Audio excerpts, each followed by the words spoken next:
Oi, pessoal, tudo bem? Aqui é a Andrea do canal STJ nos Lençóis da Liberdade. Espero que esteja tudo tranquilo com vocês. Vamos para mais um vídeo e hoje nós vamos falar sobre o pastor Mirim, o profeta Mirim e umas outras cositas más. Que Andrea Nascimento Souza não é mais discutível. Let's get started. Então, antes da gente começar, já sabe, né? Se inscreve no canal se você ainda não foi inscrito, deixa o like no vídeo, compartilha esse vídeo com outras pessoas, para ajudar o canal, para ajudar outras pessoas também, mas claro, né? Só se você puder e quiser. Então, né? Essa semana teve a polêmica aí do pastor Mirim, o Miguel, o nome dele, né? E ele tem mais ou menos uns 14, 15 anos, porque uns lugares dizem que ele tem 15 e outros dizem que ele tem 14, mas enfim. Mas ele é conhecido na internet como o pastor Mirim, né? O profeta Mirim. Eu comecei a falar que eu queria ir para a igreja. Aí no quarto dia que eu estava falando, que eu estava ouvindo, que eu estava cantando, que eu estava querendo ir para a igreja, eu fui batizado com o Espírito Santo. Ai! Mas como que foi isso? Eu estava lá na cozinha, minha mãe estava cozinhando. Daqui a pouco a língua enrolou e eu comecei eu comecei a ser batizado. No quinto dia eu comecei a insistir com ela que eu queria ir para a igreja. E ela perguntava o que você quer fazer na igreja. Ele fala, né, que ele nasceu, gente, surdo e que ele foi curado basicamente por meio da religião, né?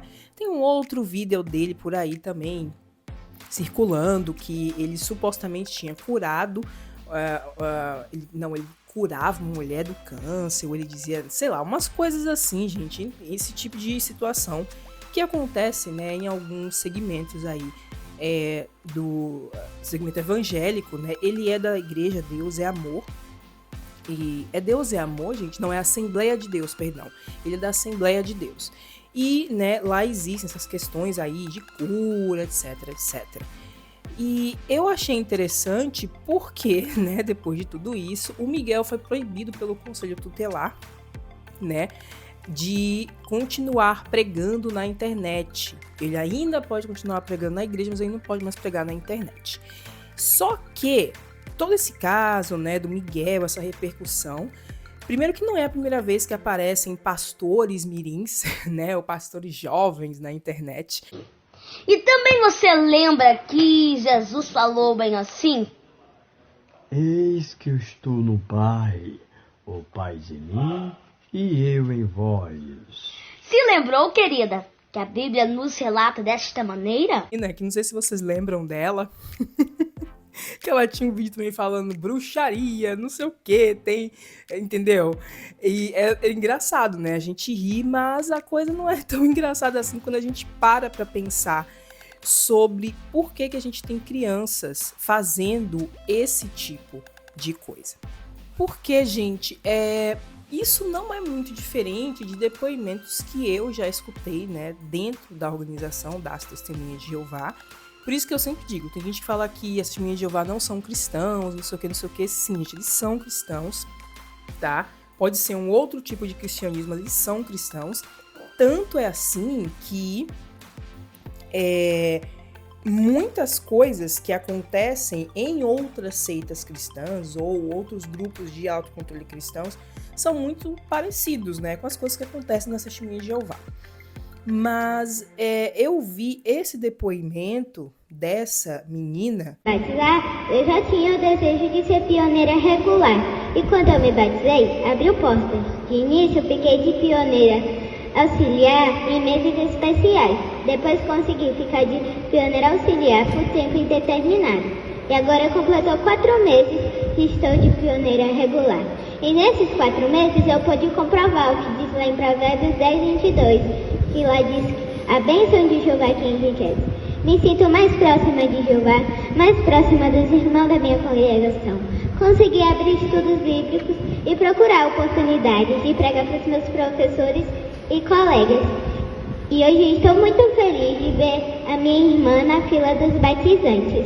Agora o meu próximo alvo é ir para Betel.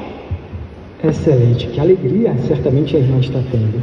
E a irmã pode nos dizer como os anciãos e outros irmãos da congregação lhe ajudaram a progredir espiritualmente?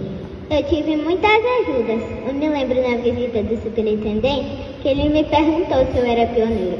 Eu disse que eu era pioneira de coração. E ele me disse que eu não deixasse que ninguém tirasse esse desejo do meu coração. E essas palavras foram de grande incentivo para mim. Quando eu fui falar com os anciãos da minha congregação que eu queria me batizar sobre os meus alvos, eles ficaram muito felizes. Mas eu tive uma grande ajuda de um ancião, que ele se alegrou comigo, chorou comigo, a gente pregava junto e ele procurava oportunidades de me aconselhar. E além do belo exemplo dos meus pais, que sempre me ajudaram, me incentivaram, me mostraram que tanto era importante esse presente que Jeová me deu, que é o batismo. E tudo isso me ajuda a continuar submissa diante das boas novas.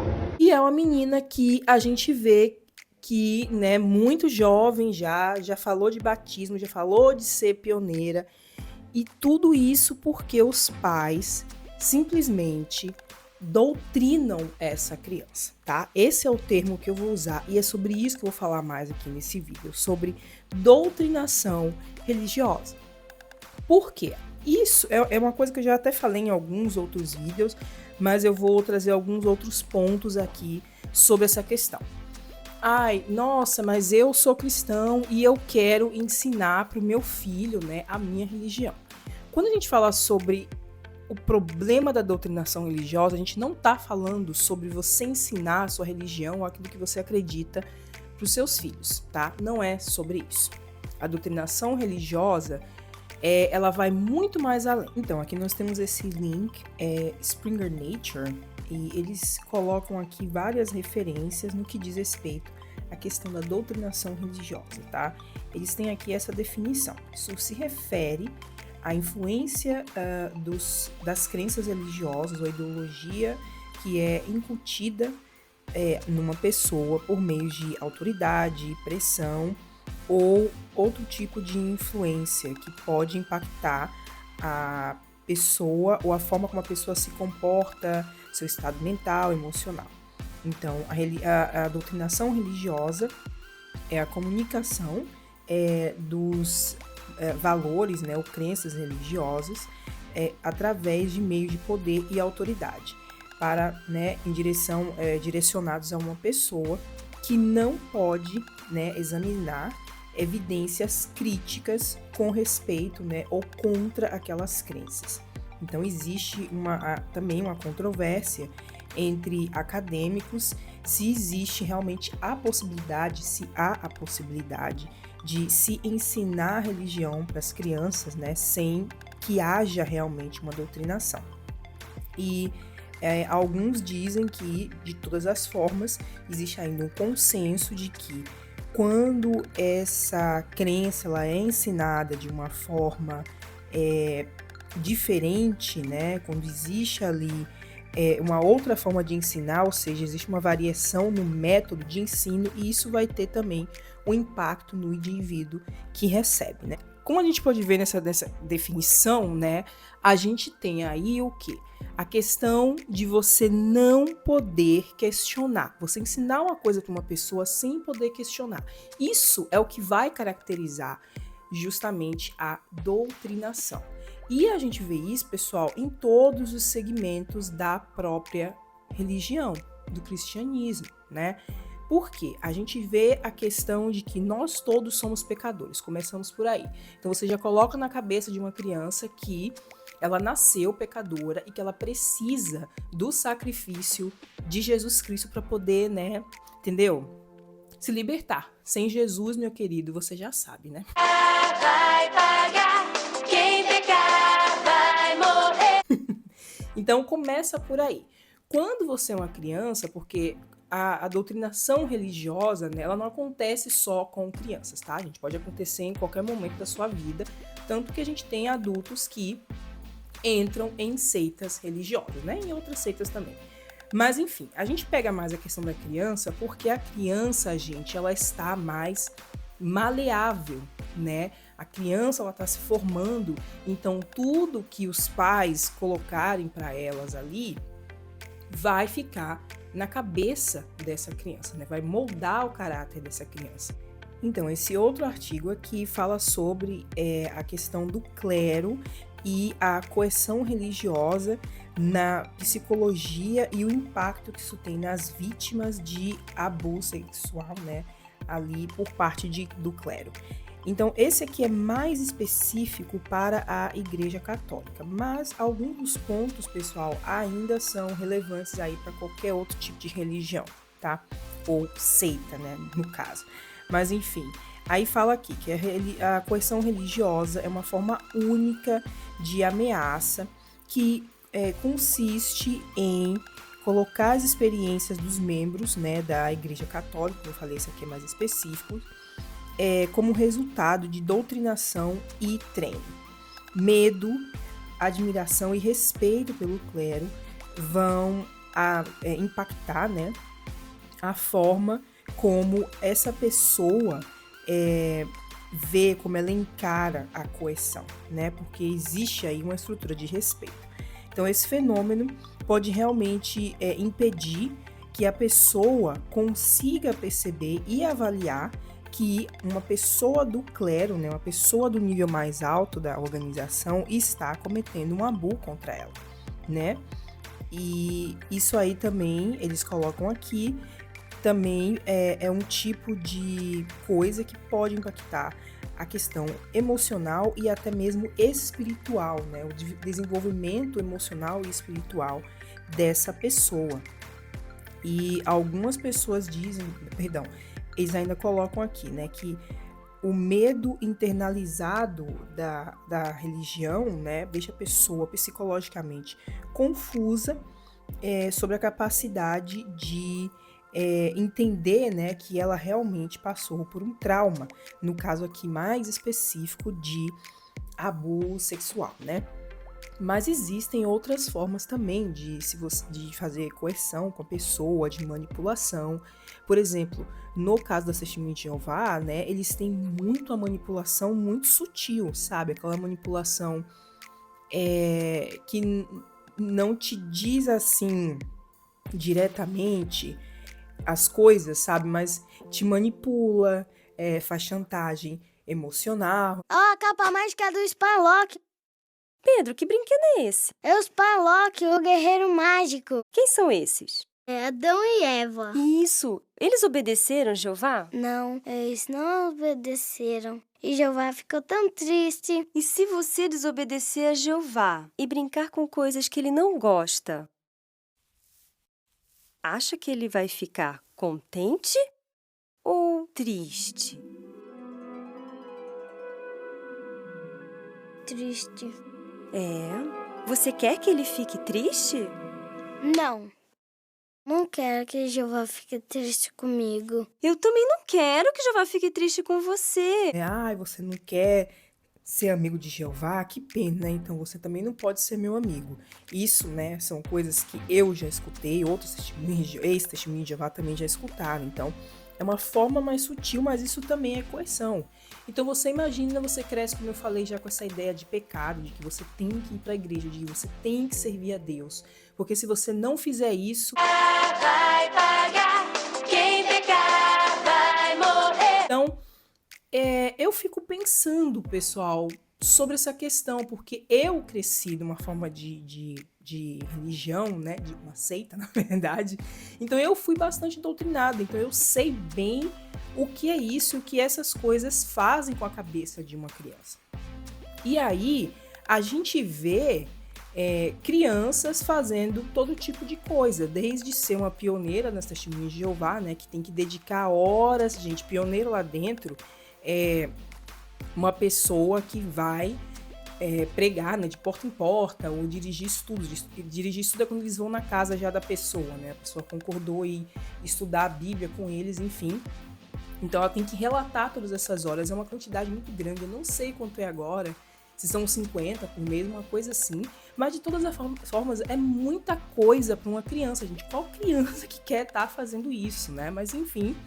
E a gente tem os outros lados, que são os migués da vida, porque ele tá aí também tirando grana, né, de algumas pessoas, né? Tem vídeo dele também pedindo aí Pix, né? De 1.000 pau e não sei o que. Tem vídeo dele, né? Enfim, pedindo dinheiro. E isso é muito triste, porque a gente vê uma criança que ao mesmo tempo, né, tá sendo doutrinada nessas ideias e também já tá aprendendo a, né, ser um golpistazinho. Porque, gente, desculpa, mas pra mim, alguém que é pastor e que vai lá e fica pedindo dinheiro assim, sabe, na cara de pau desse jeito, é uma pessoa, entendeu? Pilantra. Mas enfim, ele ainda é uma criança, né? Eu sei, eu tenho consciência disso, de que foi isso que foi apresentado para ele. Mas o que eu quero dizer é que desde agora ele já tá tão doutrinado, né? Ele já tá muito bem doutrinado, que você olha o discurso, você olha ele falando, e realmente, né? É um pastor mirim, como ficou a alcunha dele. Mas é isso, já é uma criança que tá ensinando que a pessoa, né, tem que dar dinheiro para ele, que a pessoa vai morrer, que a pessoa vai perecer, né, se não se curvar à vontade desse Deus que ele serve. E isso, pessoal, liga com aquilo que eu falei, né? Mas aí eu sou cristão e eu quero ensinar a verdade, ou seja lá o que você acha de falar a verdade, porque é assim que as testemunhas de Jeová falam das coisas. Então, tudo bem, se você quer ensinar a sua religião. Mas, para você fazer isso, você deveria fazer isso de uma maneira mais crítica, tá? Por exemplo, você mostra para os seus filhos que existem outras formas de religião, né? Outras formas de se ser uma pessoa boa dentro da sociedade, né? Você mostra para os seus filhos exatamente por quê, né? Você apresenta argumentos para os seus filhos exatamente o porquê que você acredita, né, na Bíblia, ou sei lá, no Corão, ou na Torá, ou seja lá em um livro sânscrito, sei lá, no sânscrito é a língua, tá, gente? Mas algum livro em sânscrito de alguma religião indiana, sei lá. Seja lá o que você acredite, você consegue explicar isso para os seus filhos com argumento, com embasamento, sem fazer com que eles fiquem com medo, né? Com que eles tenham que aceitar aquilo que você está ensinando para eles. É uma forma aceitável, entende? De ensinar aos seus filhos o porquê que você acredita naquilo. Só que para você fazer isso dessa forma, você tem que questionar sua própria fé, entendeu? Você tem que ir fundo, você tem que pesquisar. E infelizmente, né, nem todas as pessoas que estão dentro de uma religião fazem isso, né? Eu ousaria dizer que a grande maioria não faz isso mesmo, ela simplesmente vai lá e aceita tudo que o pastor faz. E a questão da doutrinação infantil, a doutrinação religiosa infantil, gente, tem alguns especialistas que consideram isso até uma forma de abuso mesmo, tá? Porque você tá pegando uma criança e condicionando ela a uma realidade, tá? Na qual não existe nuance. Quando você pega, assim, essas crenças extremas, né, que muitas pessoas têm, como as testemunhas de Jeová, por exemplo. Todas as pessoas que não são testemunhas de Jeová vão morrer no Armagedon, né? Vão ser destruídas no Armagedon. Então, você pega uma criança e vai apresentando isso para aquela criança, gente, é uma coisa bastante complicada. E aquela criança não tem uma alternativa, porque as pessoas, né, que estão moldando o caráter dela só apresentou isso para aquela criança. Então isso é uma forma de abuso. Então, pessoal, sim, existem outras formas de você ensinar e passar a sua religiosidade, tá, para os seus filhos. Agora, qualquer coisa, tá, sempre pense assim, qualquer coisa que não pode ser questionada de maneira nenhuma, tá, em si só, ela já é uma coisa muito problemática. Ela já tá te limitando em muitos aspectos. E aí você se pergunta, né? É isso que eu quero passar para os meus filhos? É essa obediência cega a um pastor? Ou, sabe, seja lá o que for, porque, cara, de novo, né? O Miguel, ele é um menino, um adolescente ainda. E você olha e você vê, é meio assustador até. É assustador, tem alguns vídeos dele que são assustadores, né? As crianças testemunhas de Jeová, a coisa é bem mais contida, né? Porque lá eles não têm essa coisa mais... Ah, gente, eu esqueci como é... Não é carismática, né? Carismática era da Igreja Católica por um tempo. Mas tem esse negócio também, assim, dentro de alguns círculos religiosos, né? Eu esqueci a palavra, mas que a pessoa é mais, né, expressa mais, fala em línguas, não sei o quê. Tem um vídeo dele que ele tá, como é que se diz, gente? Traduzindo o que o outro pastor tá dizendo em línguas. Um negócio que você diz assim, cara, que horror, que horror. É bizarro, porque como eu falei, né? Ele já tem a mentalidade do pastor ali que, né, gosta de dar golpe. Não estou dizendo que todos os pastores são assim, tá, gente? Eu sei que tem pastores sérios, não estou dizendo que todos são assim. Mas a gente sabe, né, como é que tá a realidade. Mas, minha gente, enfim, é isso, né? Esses são os pontos que eu queria trazer sobre a questão da doutrinação infantil. Porque, gente, é uma coisa séria, sabe? Porque você vê crianças sendo roubadas sabe, da capacidade delas, da inocência, não sei se inocência, mas da forma como elas poderiam ser quando não são embutidas desse tipo de medo, sabe? De medo, de ódio, que infelizmente alguns grupos religiosos ainda insistem em colocar, né? Ainda insistem em, sabe? Ainda insistem em achar que é válido no mundo de hoje, né? Seja aí da vertente religiosa que for, a gente tem aí casos em todos os lados, mas, sabe, gente, é uma coisa bem terrível mesmo, e eu espero que, né, pelo menos traga alguma reflexão esse caso desse menino Miguel que aconteceu aí. Eu vou ficando por aqui, um beijo, até o próximo vídeo, tchau, tchau!